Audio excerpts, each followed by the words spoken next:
I don't have a full understanding of it, but my son was taken at a young age, and I'll never get him back. Unfortunately, it's over a trivial seating arrangement.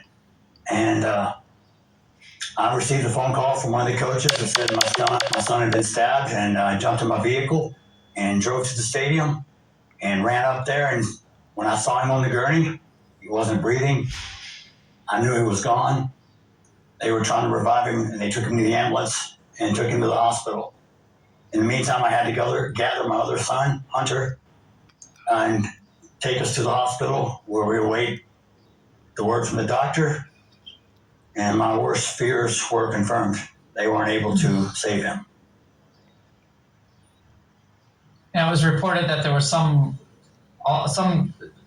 chat or altercation, very short, about where the assailant was sitting under the tent where the competition was going on. But tell us about your son, Austin. I was struck by the hunting trip that you just took with him, that you said was one of the best you've ever had.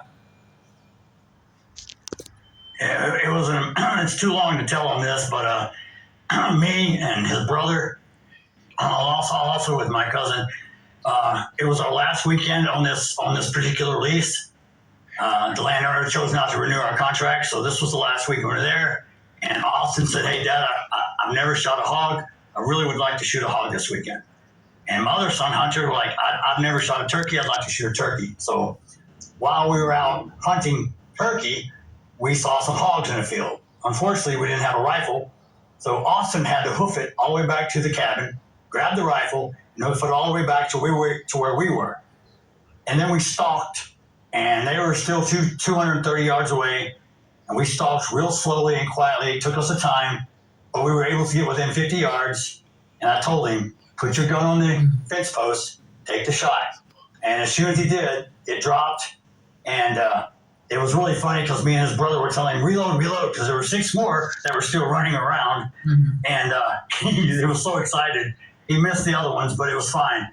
And we talked about this. We went to one of our favorite restaurants to get barbecue for lunch. And I told them about how you'll be able to tell your kids about this day. That's Jeff Metcalf.